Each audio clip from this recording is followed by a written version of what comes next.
All right. Thank you so much for the introduction and for having me here. Sometimes people ask me to come speak, and I'm like, I don't know about that. But when I got this one, I was like, yeah, I'll be there. So super excited to be here with you guys today. As you said, my name is Courtney Kelly. Some people call me Courtney, some people call me Kelly, and now some people call me Celeste because that's the name of the main character in my children's books. So today I'm just going to share a little bit about my background. People are very curious about how does a construction project manager turn into an author, and you'll find that I have a number of different titles. But we're going to dive in, and since we're at a tunneling conference, I'm going to spend quite a bit of time just telling you how I thought about Celeste Tunnels Underground and the things that I put into the book intentionally to connect with kids and connect with a younger audience, which is one of the reasons and focuses of the Down for That committee. All right, you ready to get started? Yeah, all right, here we go. So we're gonna start with a trip back in time. This is Courtney many years ago. I think I look a little bit better now, a little bit more fashionable. But I started high school in Ben Franklin High in New Orleans, Louisiana. Anybody familiar with Ben Franklin, New Orleans at all? Okay, so Ben Franklin was going well. It was a top tier school, and I was in the second week of my sophomore year when Hurricane Katrina hit. Right, so Katrina hit, and when it did, they put all of us kids from Ben Franklin in a school called McKinley High School. So it was worlds apart. I went from a school where everybody was going to MIT and Harvard to a school where there was, you name it, it was happening at the school. So quite a bit of a culture shock for me.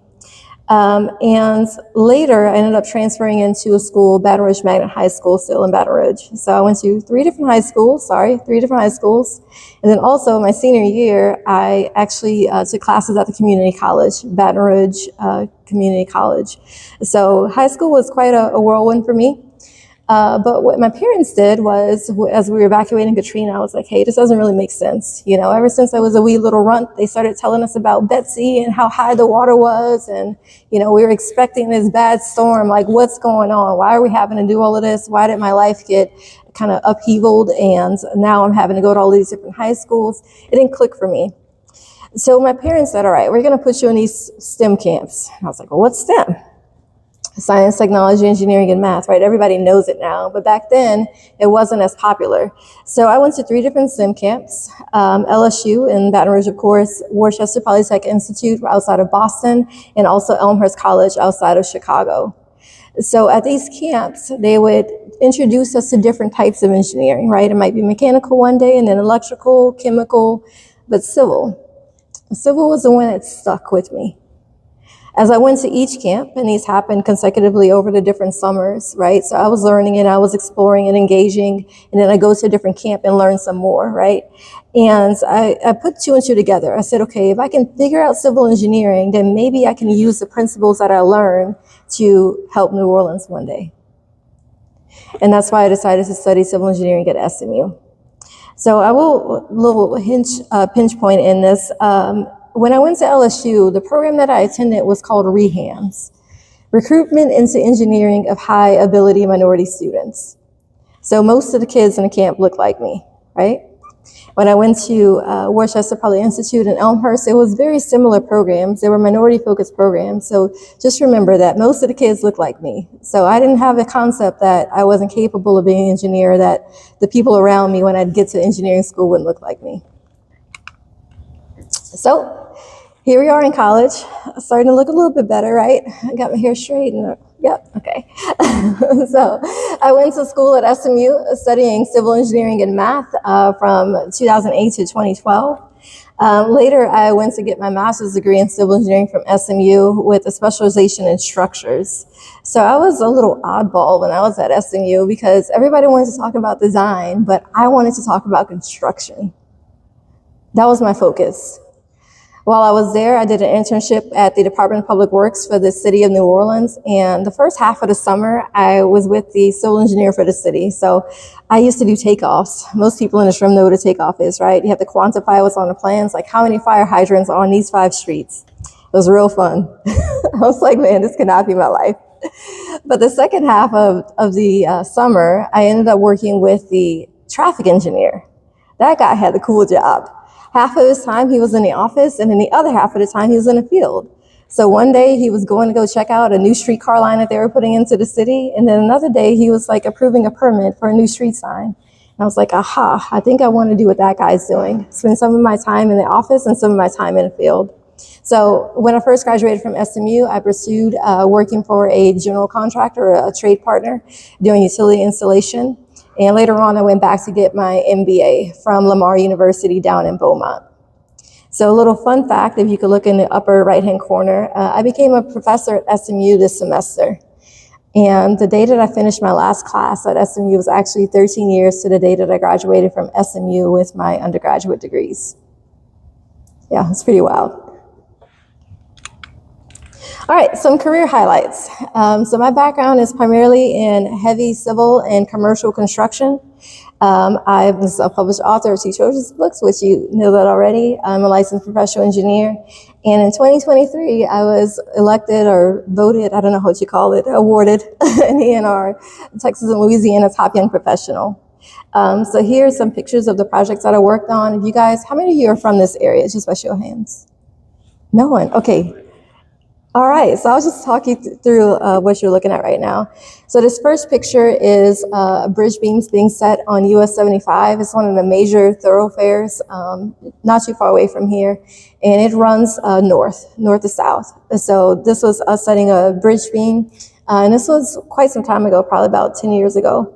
The next picture, any of you flew into Love Field Airport when you arrived?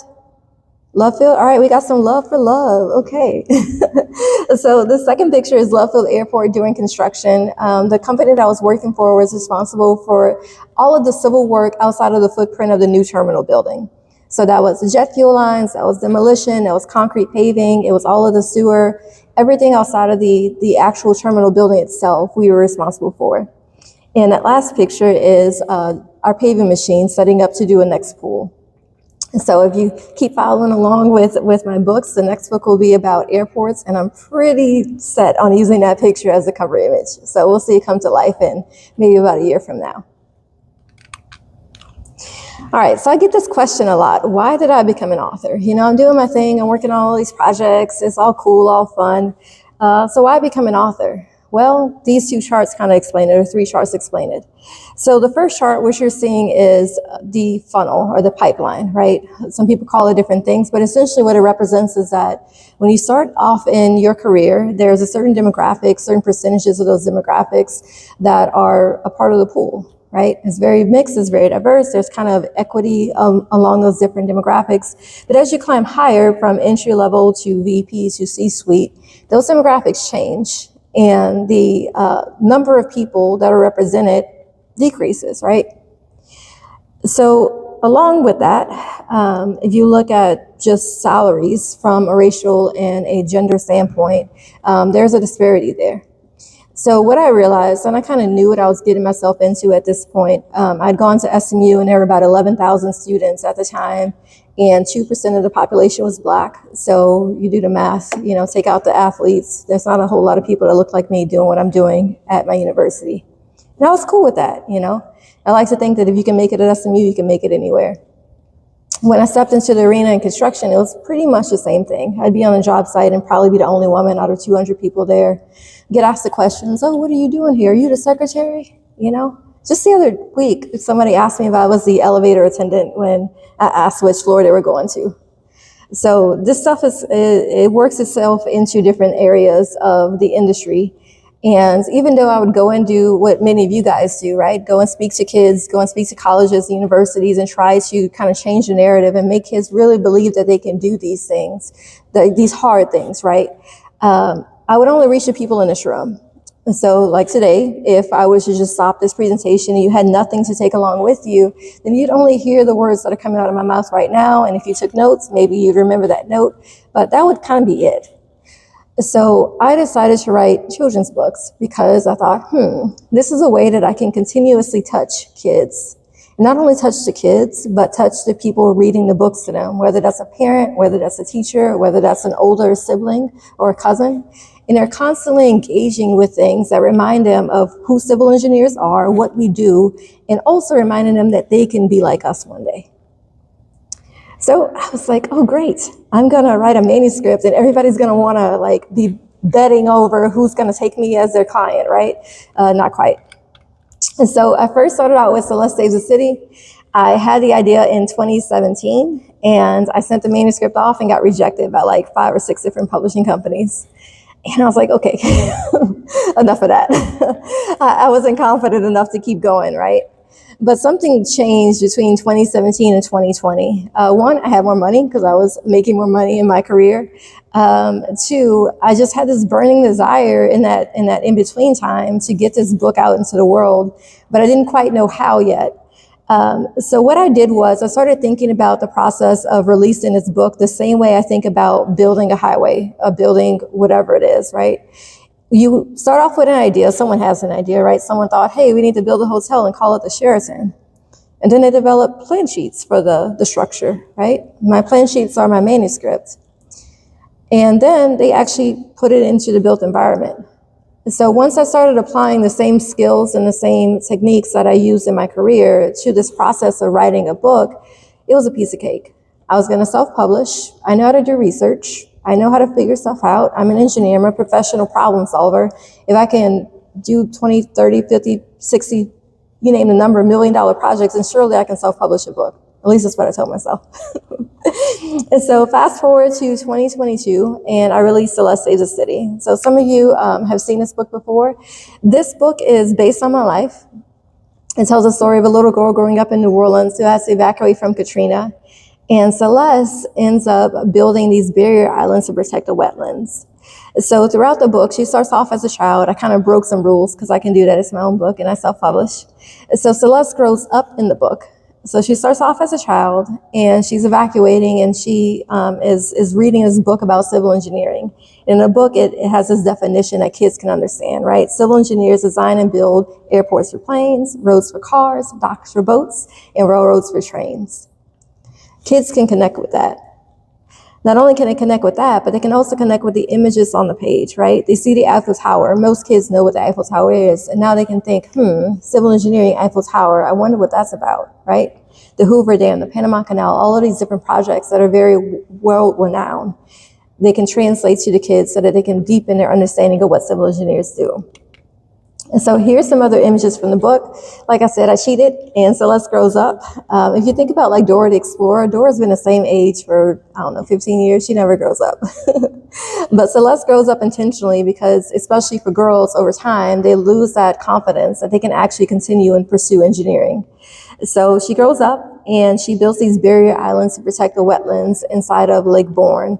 You're familiar with New Orleans. Lake Bourne is on one side, Lake Pontchartrain is on the other. So I look back and to see what happened exactly with Katrina, because I had some thoughts about how she would save the city, but I wanted to make sure that it matched an actual solution for the city of New Orleans. So when I did that research, the wetlands in Lake Bourne were pretty much the first domino to fall. The wetlands had been eroded over time, and because of that, when the storm came in, the storm surge immediately hit the levee system. The levee system was weakened. You guys know the rest of it. So this happened on one side with Lake Bourne, it happened on the other side with Lake Pontchartrain, and then you have the aftermath of Katrina. So in the book, Celeste creates these barrier islands to protect not only the wetlands and to help to restore them, but there's also current practices where people are using these barrier islands for recreational purposes.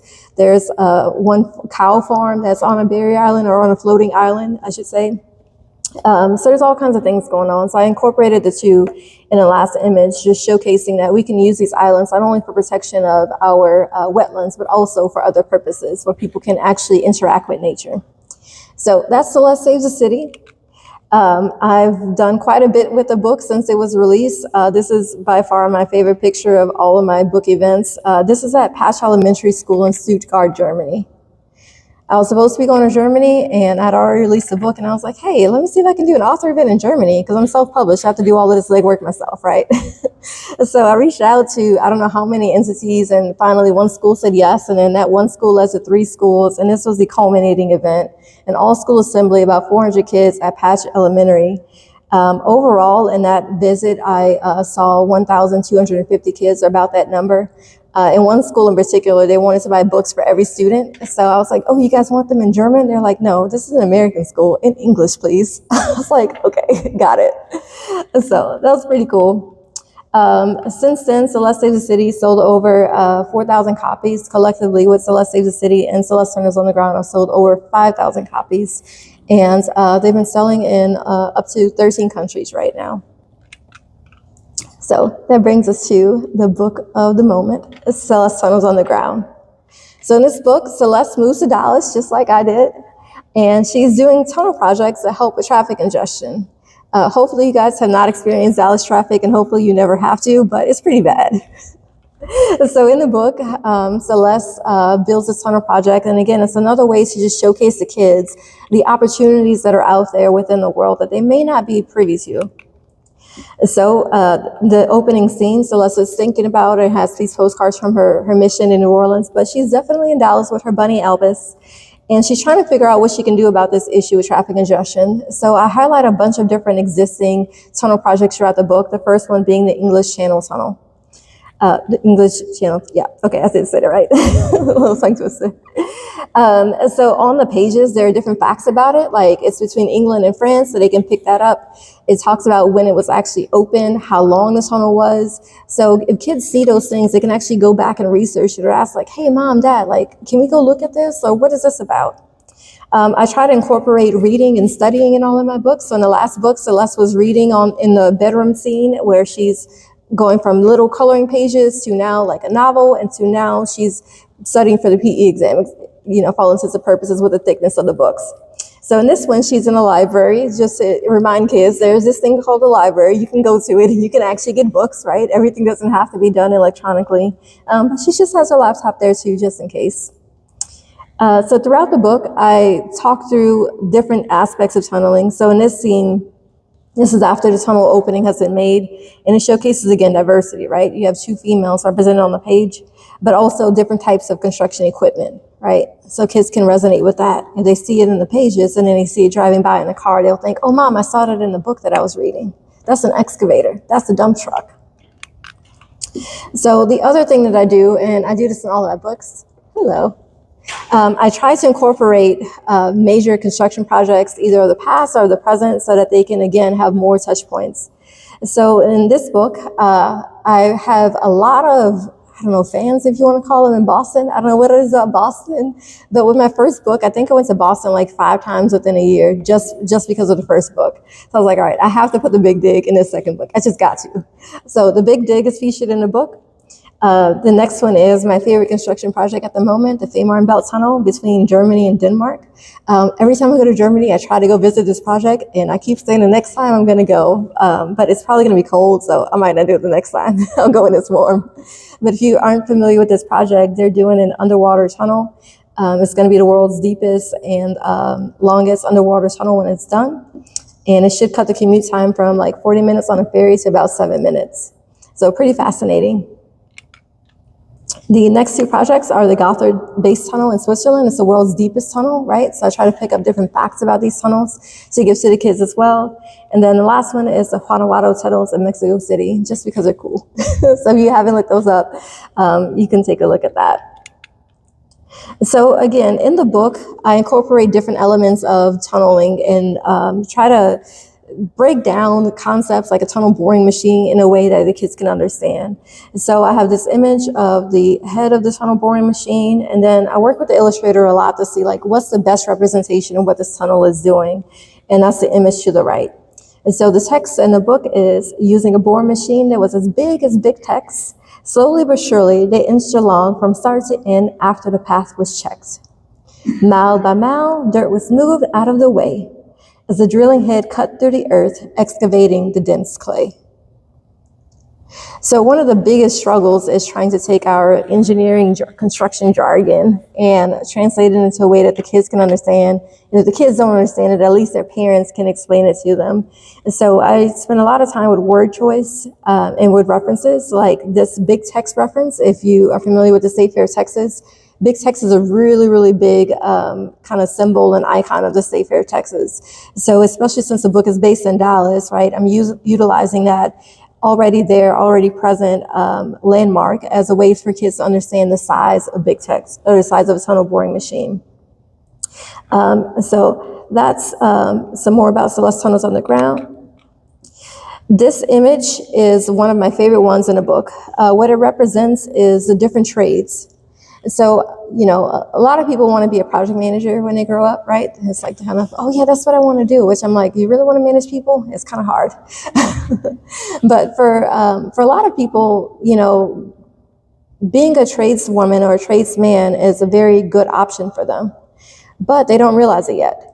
You know, I don't see a lot of kids saying, oh, I want to be an excavator operator when I grow up. And so through the books, I'm trying to change the narrative. I'm trying to change the narrative for what it means to work in construction, to bring some dignity to that role and sophistication to that role, and really make people think, like, without these construction workers, these tradesmen and tradeswomen, what would we do? So here showcases a loader operator, have a carpenter, electrician, a masonry, someone doing masonry work, just to try to expand the mind, right? Maybe you don't want to go to college. Maybe they see this when they're reading it to their little sister and like, hey, I think that might be a good job for me. Then they start looking it up and realize it actually can be a really good job and I can have a career out of it. And so it's like pulling all of the strings together to try to condense it into a book that's 32 pages, which really is only 12 slides. One side is the left, one side is the right. So there's 12 of those within the book. And how do you figure out a way to connect all of the dots so that by the time the kids finish reading it, they have a good understanding of civil engineering, of the concept of tunneling or of wetlands and creating barrier islands, and it invigorates them to keep going forward. So that's what I've done through Celeste Tunnels Underground. And here's the end. And so the other thing I try to do is incorporate just different elements from the city. So you see there's Dallas, Texas around the border of the tunnel. But then also on the left side is the Dallas skyline. So if you guys see it at night, it's really cool. Then on the right side is kind of an ode to Texas with our Texas Longhorns. So I think the formal definition of these things are like Easter eggs, where you just put certain things in a book that you know but other people don't know. And so I thought that this image was really important, just to, again, pay homage to the city of Dallas and to Texas. If New Orleans was my childhood, Dallas has been my adulthood. It's taught me how to adult or be an adult, #adulting, all of those things. And so this is my way of giving some love back to the city. All right, so what's next for me?